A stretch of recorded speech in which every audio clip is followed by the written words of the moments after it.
नमस्कार, मैं हूं बालकृष्ण थरेजा। आप देख रहे हैं डेली लाइव। आइए शुरुआत करते हैं आज के मुख्य समाचारों की। रावतसर व नौरंगेश्वर वितरिका में पानी चलाने की मांग। अखिल भारतीय किसान सभा कार्यकर्ताओं ने जल संसाधन विभाग के अधीक्षण अभियंता को सौंपा ज्ञापन। राजस्थान रोडवेज कर्मचारियों का धरना दूसरे दिन भी जारी। मांगे नहीं माने जाने पर आंदोलन तेज करने की दी चेतावनी।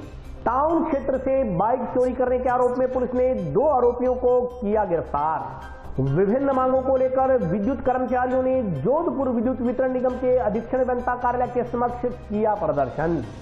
जिले में 211 केंद्रों पर आयोजित किए गए कोविड-19 वैक्सीनेशन शिविर। महात्मा गांधी की 150वीं जयंती वर्ष के उपलक्ष्य में चल रहे सद्भावना सप्ताह का हुआ समापन। और अब समाचार विस्तार से। रावतसर व नौरंगेश्वर वितरिका में पानी चलाए जाने की मांग को लेकर अखिल भारतीय किसान सभा के कार्यकर्ताओं ने सिंचाई विभाग के अधीक्षण अभियंता को ज्ञापन सौंपा। घरों में पानी देना होगा, देना होगा, देना होगा, रेगुलेशन जारी करना होगा, करना होगा, करना होगा। जीप तेरी गुंडागर्दी नहीं चलेगी, नहीं चलेगी, जीप तेरी गुंडागर्दी नहीं चलेगी, नहीं चलेगी। रावतसर तथा नौरंगेश्वर वितरिका में पानी उपलब्ध करवाए जाने की मांग को लेकर आज अखिल भारतीय किसान सभा के कार्यकर्ताओं ने जल संसाधन विभाग के मुख्य अभियंता को ज्ञापन सौंपा। ज्ञापन में कहा गया कि इंदिरा गांधी नहर परियोजना के प्रथम चरण में पानी की भारी कमी है, जबकि अभी पोंग बांध में 1337 फुट पानी चल रहा है। पिछले 6 माह से रेगुलेशन नहीं बनाया गया है, जिसकी वजह से किसानों में असमंजस की स्थिति बनी हुई है। यही कारण है कि Suratgarh branch, NDR branch, Rawatsar वितरिका को एक साथ बंद कर दिया गया। लेकिन सूरतगढ़ ब्रांच में कल 25 अगस्त शाम को पानी छोड़ा गया, लेकिन एनडीआर व रावतसर वितरिका में पानी अभी तक नहीं छोड़ा गया है। किसान सभा के कार्यकर्ताओं ने कहा कि रावतसर तथा नौरंगेश्वर वितरिका के किसानों के साथ सौतेला व्यवहार किया जा रहा है। पानी नहीं छोड़े जाने से किसानों की पक्की फसलें खराब हो रही हैं। इस दौरान ज्ञापन देने आए किसानों के साथ विभाग के अधिकारियों की कहासुनी भी हो गई। ज्ञापन देने वालों में मोहन लोहरा, रघुवीर वर्मा, जगजीत जग्गी सहित अन्य किसान मौजूद रहे।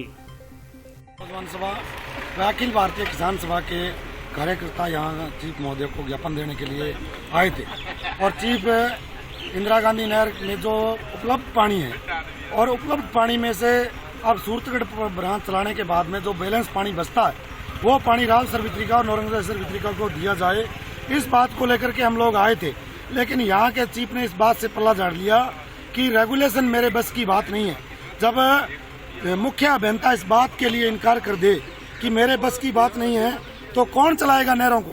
किसानों को न्याय कैसे मिलेगा? उनकी फसलें कैसे पकेंगी?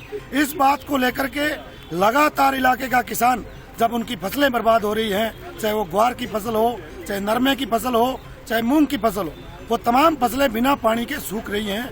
आज हमने ये ज्ञापन देने के लिए जो आए थे और चीफ ने भाग करके पल्ला छुड़ाने की कोशिश की है।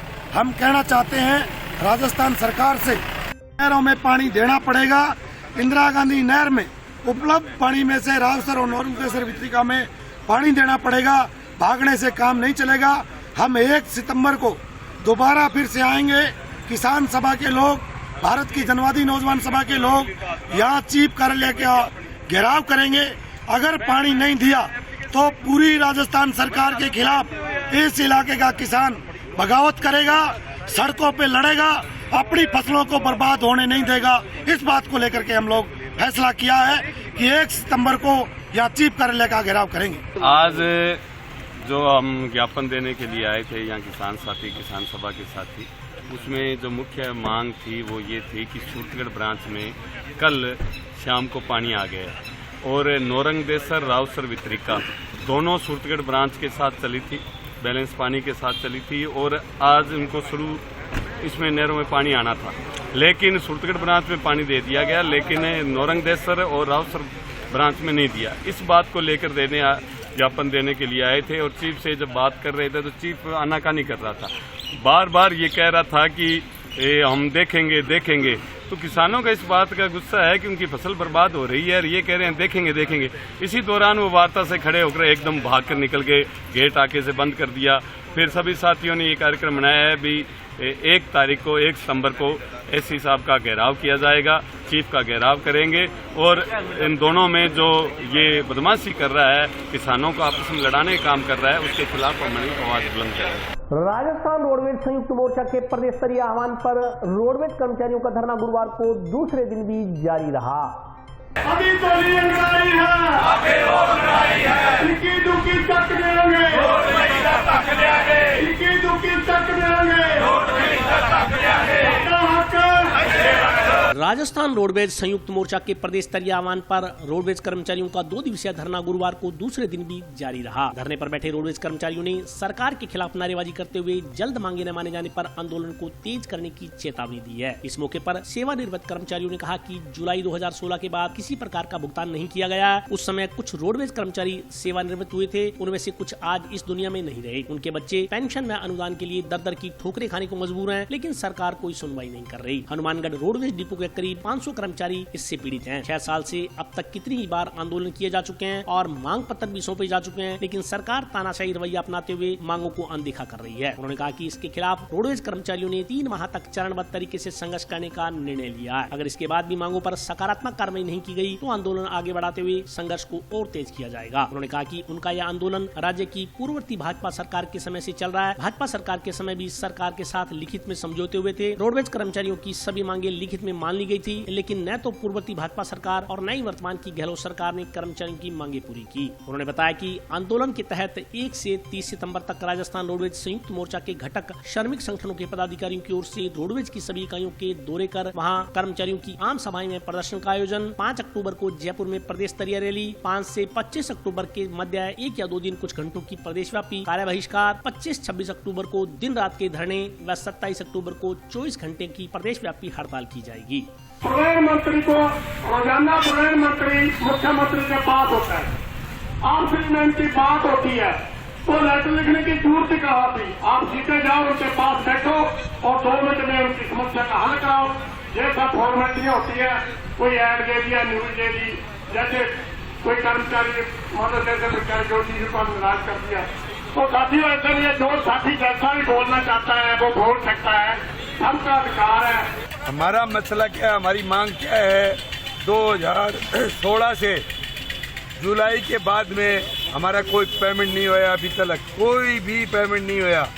उसमें से हमारे कुछ मजदूर, कुछ साथी हमारे है ना रिटायर हुए थे, वो भगवान को प्यारे हो चुके हैं और उनके बच्चे दर दर की ठोकरें खा रहे हैं और उनकी कोई सरकार सुनाई नहीं कर रही है, ना प्रशासन सुनाई कर रहा है। वो बच्चे यहाँ चक्कर काटते फिर रहे हैं, ना उनकी कोई सीपीएफ पेंशन बनती है, ना और कोई अनुदान उनको मिलता है। आगे ये है, अब आगे हमारे को ये पेमेंट नहीं होगा तो हम 3 महीने तो ये संघर्ष रखेंगे। उसके बाद में और आगे और आंदोलन हम घोषणा करेंगे उसकी। ये हमारा इस डिपो के अंदर 500 कर्मचारियों का मामला है। हम मैंने कितने 6 साल में पता नहीं कितने आंदोलन कर लिए और कितने मांग पत्र दे दिए और कलेक्टर को भी दे दिए और मुख्यमंत्री को भी दे दिए, प्रधानमंत्री तक हमने दे दिए। नहीं कर रहे, अपनी तानाशाही कर रखी है सरकार ने। आज राजस्थान रोडवेज का पूरे प्रदेश के अंदर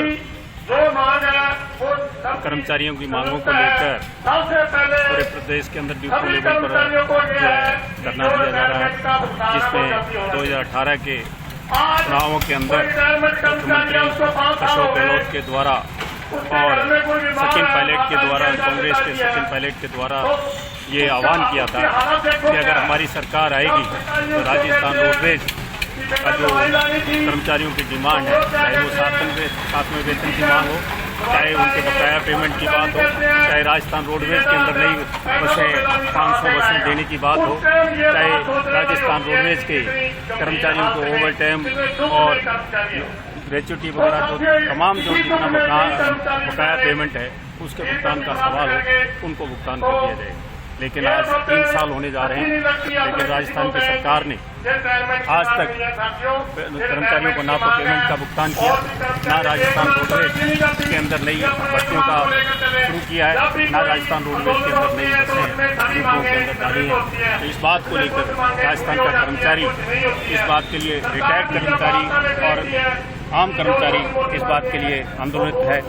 करीब 1.5 माह पहले निजी हॉस्पिटल के बाहर से मोटरसाइकिल चोरी करने के मामले में टाउन पुलिस ने 2 लोगों को गिरफ्तार किया है।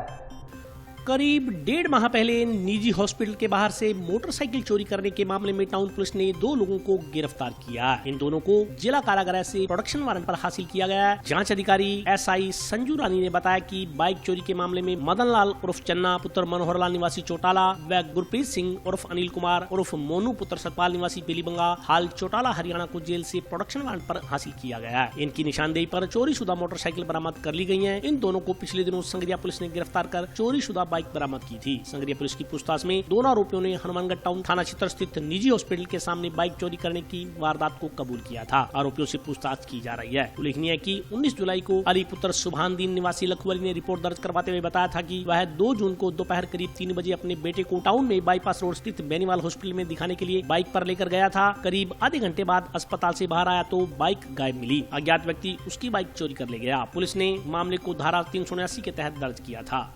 पुलिस थाना हनुमानगढ़ टाउन पर मुकदमा नंबर 379/19/7/2021 को दर्ज हुआ था। परिवारदीन दर्ज करवाया कि उसका मोटरसाइकिल जो है बेनीवाल हॉस्पिटल के आगे से 2 व्यक्ति जो है वो चोरी करके ले गए।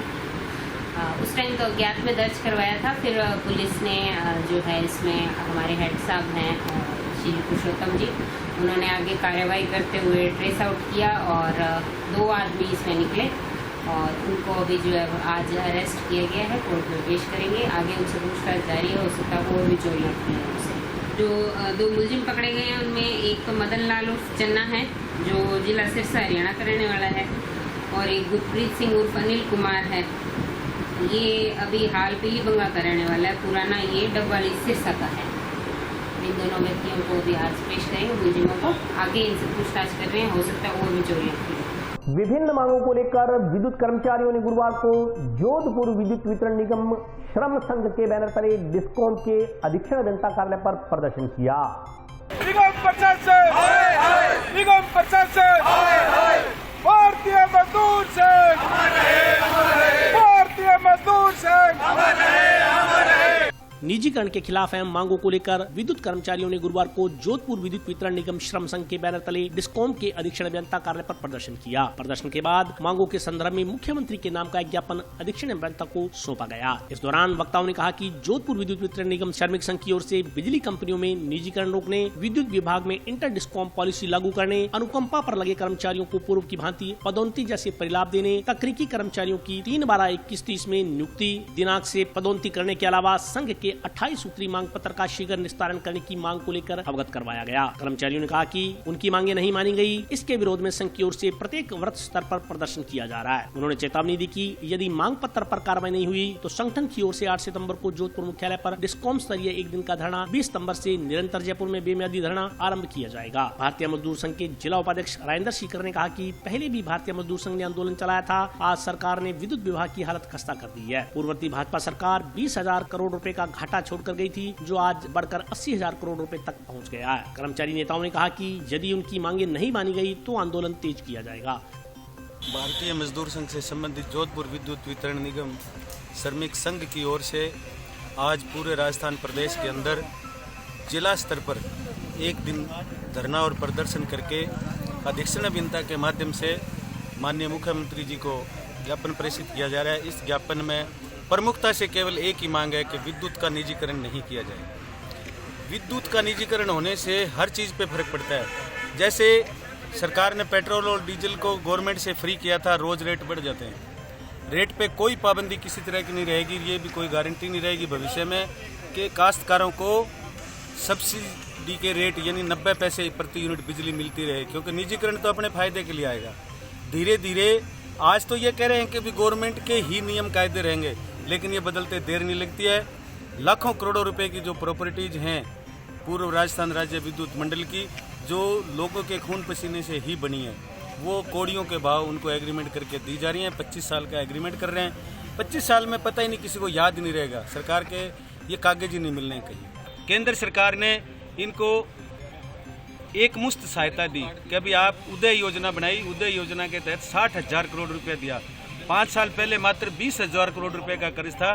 पहले 20,000 करोड़ और 80,000 करोड़ रुपया होने में 15 साल लगे थे। 5 साल में आज फिर दोबारा से 80,000 करोड़ रुपए का घाटा है। ये तो जनता का घाटा है। हम जनता की लड़ाई लड़ रहे हैं और सभी कर्मचारी संगठनों के साथ साथ मेरा सभी जनप्रतिनिधियों से और जन संगठनों से सभी से अनुरोध है कि इस आंदोलन में अपनी आहुति दें और इस निजीकरण को रोकें, ताकि हम, हमारा परिवार, पूरा समाज, पूरे काश्तकार, पूरे राजस्थान की जनता के हित सुरक्षित रह सकें। आज निजीकरण के खिलाफ पूरे राजस्थान में भारतीय मजदूर संघ के आह्वान पर एक दिन का प्रदर्शन लंच टाइम में करके ज्ञापन दिया है एससी महोदय को। उसके बाद यदि कोई कार्रवाई गवर्नमेंट नहीं करते, निजीकरण नहीं रोकती है, तो डिस्कॉम पे प्रदर्शन रहेगा। डिस्कॉम के बाद जयपुर पे हर जिले के 10 कर्मचारी बैठेंगे हर रोज, प्रत्येक दिन 31 जिले हैं। ये आंदोलन पहले भी भारतीय मजदूर संघ ने चलाया था 1.5 साल, उसमें निजीकरण रोका था। और आज के न्यूज़पेपर के आधार से गवर्नमेंट ने बिजली बोर्ड की हालत खस्ता कर दी। 20,000 करोड़ का घाटा छोड़ के गई थी गवर्नमेंट पीछे वाली, अब 80,000 करोड़ का घाटा हो गया। आज जो सूरतगढ़ थर्मल की इकाई है वो भी बंद हो चुकी है। सूरतगढ़ थर्मल में अपने को 2 रुपये 70 पैसे से लेकर 4 रुपये बिजली मिलती है, जबकि प्राइवेट कंपनियों से ये अधिकारी प्राइवेट बिजली कंपनियों से बिजली खरीदने के चक्कर में सूरतगढ़ की इकाइयां बंद कर देते हैं। इससे निजीकरण का बढ़ रहा है। आने वाले दिनों में आमजन और किसान की हालत बहुत होने वाले, साथ साथ कर्मचारियों की हालत हो। इसी निजीकरण को रोकने के लिए आज एक दिन का प्रदर्शन किया जाएगा। राष्ट्रपिता महात्मा गांधी की 150वीं जयंती वर्ष के उपलक्ष्य में चल रहे सद्भावना सप्ताह का गुरुवार को समापन हुआ। समापन मौके पर जंक्शन स्थित राजकीय बालिका उच्च माध्यमिक विद्यालय में कार्यक्रम का आयोजन किया गया। राष्ट्रपिता महात्मा गांधी के 150वीं जयंती वर्ष एवं स्वतंत्रता दिवस की 75वीं वर्षगांठ के उपलक्ष्य में चल रहे सद्भावना सप्ताह का गुरुवार को समापन हुआ। समापन मौके पर जंक्शन स्थित राजकीय बालिका उच्च माध्यमिक विद्यालय में कार्यक्रम का आयोजन किया गया। समापन कार्यक्रम में सामूहिक एवं एकल भजन प्रतियोगिता का आयोजन हुआ। सद्भावना सप्ताह के समापन कार्यक्रम में अतिथियों के रूप में कांग्रेस नेता भूपेंद्र चौधरी, महात्मा गांधी जीवन दर्शन समिति के जिला सह संयोजक पार्षद तरुण विजय उपस्थित रहे। अध्यक्षता जिला प्रमुख कविता मेघवाल ने की। कार्यक्रम की शुरुआत अतिथियों की ओर से भारतीय स्वतंत्रता संग्राम के प्रमुख व भारत की आजादी के नायक महात्मा गांधी के चित्र पर पुष्पांजलि अर्पित कर की गई। कार्यक्रम को संबोधित करते हुए कांग्रेस नेता भूपेंद्र चौधरी ने कहा कि ऐसे कार्यक्रमों के जरिए यह संदेश मिलता है कि राष्ट्रपिता महात्मा गांधी ने किस तरह देश की आजादी के लिए अहिंसा के मार्ग पर चलकर लड़ाई लड़ी। गांधी जी ने आजादी की लड़ाई में योगदान देने वाले अन्य क्रांतिकारियों का नेतृत्व करते हुए उन्हें भी अहिंसा के मार्ग पर चलने के लिए प्रेरित किया। कार्यक्रम में बोलते हुए महात्मा गांधी जीवन दर्शन समिति के जिला सह संयोजक तरुण विजय ने कहा कि राष्ट्रपिता महात्मा गांधी के 150वीं जयंती वर्ष एवं स्वतंत्रता दिवस की 75वीं वर्षगांठ के उपलक्ष्य में चलाए जा रहे कार्यक्रम को आयोजित करने का मुख्य उद्देश्य गांधी जी के विचारों को जन जन तक पहुंचाना है। इस प्रकार की गतिविधियों के माध्यम से प्रतिभाओं को एक मंच उपलब्ध कराना है ताकि उन्हें अपनी प्रतिभा को प्रदर्शित करने का मौका मिल सके।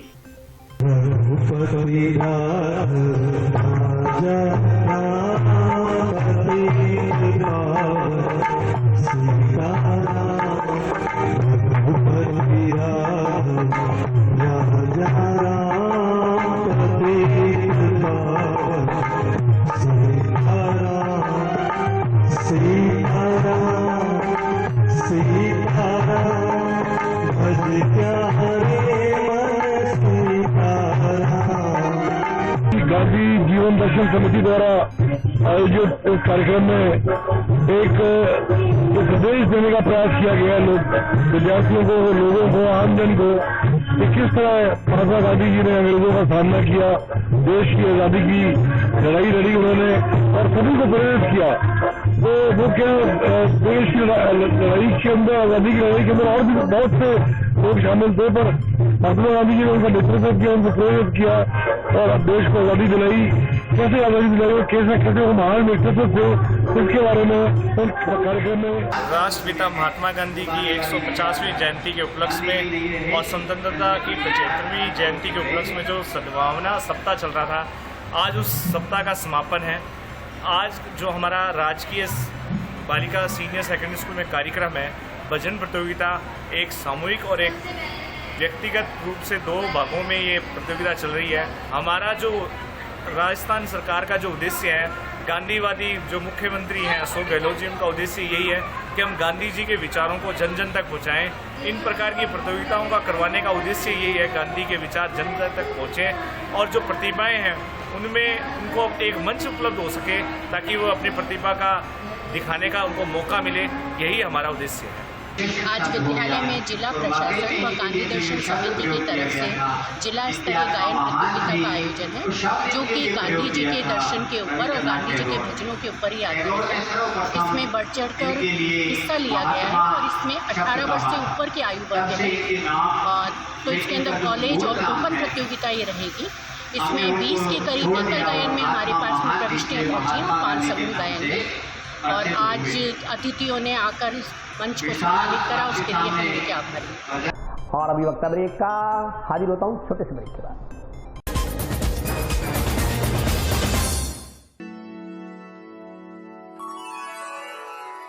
यूं तो कई बार मुझे हंसते देखा है, पर ये हंसी कुछ और है। ये गहना मुझ पर जचता है, पर ये महज एक गहना नहीं, ये रूपरेखा है मेरे मन की, हंसती खिलखिलाती लहरों की, जो आतुर थी अब तक मुझ पर सजने को। इसलिए ये गहना ही मेरा सच्चा श्रृंगार है, श्रृंगार है, श्रृंगार है।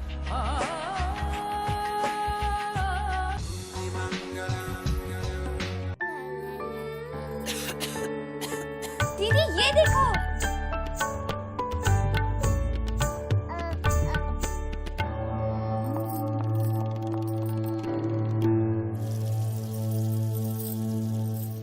नोवेल कोरोना वायरस बीमारी को फैलने से रोका जा सकता है। खांसी और छींक के बाद और बच्चे को छूने से पहले अपने हाथों को साबुन से धोकर इसे फैलने से रोक सकते हैं। वो डॉक्टर साहब हैं? भाई साहब, खांसी और बुखार था, सोचा चेक करवा लूं।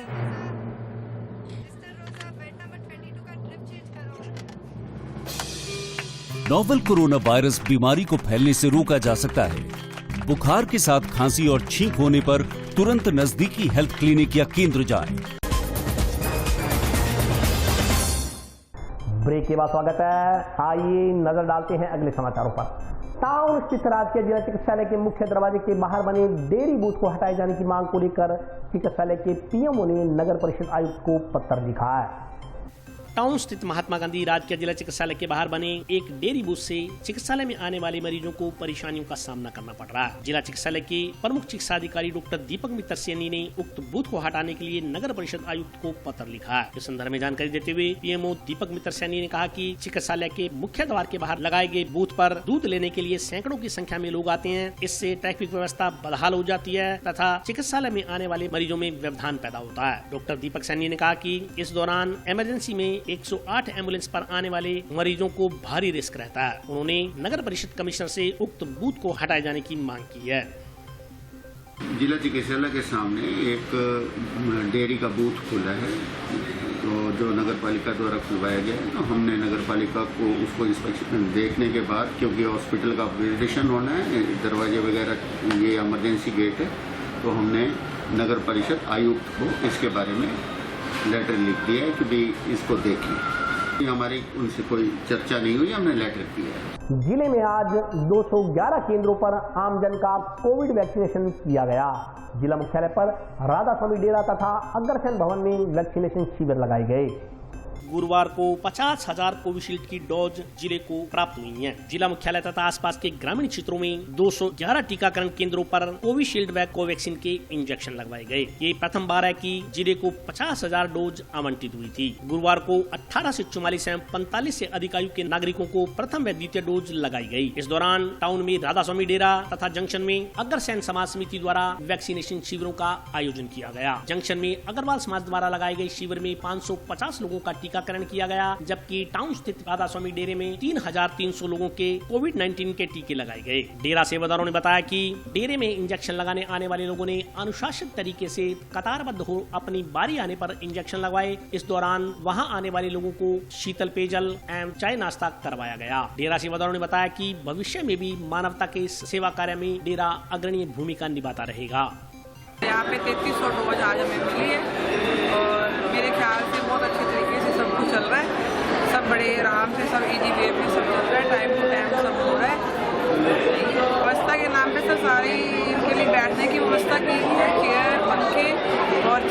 पानी, दूध, बनाना, इनके लिए वैक्सीनेशन के बाद इनको दूध व बनाना दिया जाता है। और हमारी तरफ से सारे सेवादार पूरे प्रयास से लगे हुए हैं कि संगत को, जो पब्लिक आ रही है, उनको सारी सुविधाएं दी जाए। हमारी तरफ से पूरी कोशिश है कि बढ़ चढ़ के जो भी पब्लिक आ रही है उनको हर सुविधा दी जाए। बिल्कुल है सर, मेरे ख्याल से, क्योंकि पहली बार ऐसा हुआ है कि 3300 रिकॉर्ड तोड़ यहाँ पे आज रोज आई है। तो बड़े सिस्टम से लगवाने की इसकी कोशिश चल रही है हमारी, कि बड़े अच्छे प्रयास से इस सिस्टम को चलाया जाए और इसको निभाया जाए। मैं सेकंड डोज कोविशील्ड की लगवाने आई हूँ।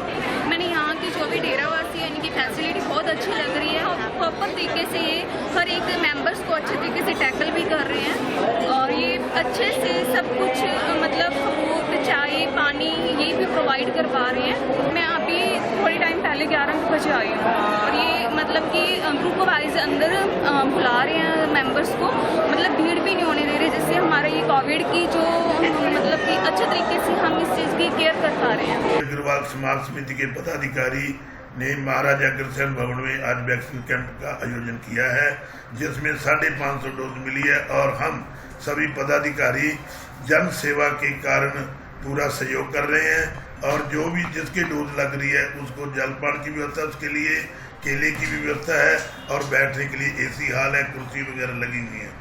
स्वास्थ्य समिति की बैठक जंक्शन स्थित कलेक्ट्रेट सभागार में आयोजित की गई। बैठक में कोरोना की संभावित तीसरी लहर को देखते हुए तैयारियों पर चर्चा की गई। जंक्शन स्थित कलेक्ट्रेट सभागार में जिला स्वास्थ्य समिति की बैठक का आयोजन किया गया। बैठक की अध्यक्षता जिला कलेक्टर नथमल डिडेल ने की। इस संदर्भ में जानकारी देते हुए मुख्य चिकित्सा एवं स्वास्थ्य अधिकारी नवनीत शर्मा ने बताया कि बैठक में कोरोना की तीसरी संभावित लहर को लेकर चर्चा की गई। इसके अलावा परिवार कल्याण योजना, ट्यूबरक्लोसिस के साथ साथ स्वास्थ्य विभाग के जिले में नए बन रहे भवनों की देखरेख बारे भी विचार विमर्श किया गया। उन्होंने जानकारी दी कि जिला कलेक्टर ने स्वास्थ्य विभाग से जुड़ी विभिन्न योजनाओं के क्रियान्वयन में तेजी लाने के निर्देश जारी किए। उन्होंने कहा कि इस बार कोरोना की यदि तीसरी लहर आती है तो उस दौरान कोरोना मरीजों के अलावा नॉन कोरोना मरीजों को भी ट्रीटमेंट मिलेगा। उन्होंने कहा कि पिछली बार कोरोना काल के दौरान सिर्फ कोरोना मरीजों को ही इलाज दिया गया था, इसके अलावा नॉन कोरोना मरीजों को परेशानी हुई थी, लेकिन इस बार ऐसा नहीं होगा। मुख्य चिकित्सा एवं स्वास्थ्य अधिकारी ने कहा कि संभावित कोरोना की तीसरी लहर के तहत स्वास्थ्य विभाग ने अपनी तैयारियां तेज कर दी हैं। बैठक में विभिन्न विभागों के अधिकारी कर्मचारी मौजूद रहे। आज कलेक्ट्रेट सभागार में जिला स्वास्थ्य समिति की बैठक का आयोजन किया गया था, जिसमें समस्त बिंदुओं पर गहन चर्चा की गई थी। इसमें महत्वपूर्ण बिंदु हमारा तीसरी वेव को लेकर जो तैयारियों को लेकर चर्चा की गई, ऑक्सीजन प्लांट की स्थिति के बारे में बात की गई और जो भी प्रोग्राम्स हमारे रेगुलर चल रहे हैं, नियमित टीकाकरण है, राष्ट्रीय योजना है, डिलीवरीज हैं, टीबी प्रोग्राम्स हैं, फैमिली परिवार कल्याण, इन सब पर चर्चा की गई। इसके साथ साथ जो चिकित्सा विभाग में जो भी भवन नए बन रहे हैं, जो सैंक्शन हुए हैं, उनको लेकर भी उनके निर्माण कार्य को गुणवत्ता और किस तेज़ी से प्रोग्रेस करने के लिए कलेक्टर साहब ने एएस साहब को निर्देशित किया है और बाकी रूटीन प्रोग्राम जो चल रहे हैं उनके बारे में हमने चर्चा की। थर्ड वेव को लेकर काफ़ी सारी योजनाएं हैं। सरकार की मंशा ये है कि अगर थर्ड वेव आती है तो उसमें कोविड और नॉन कोविड दोनों मरीजों का उपचार किया जाएगा।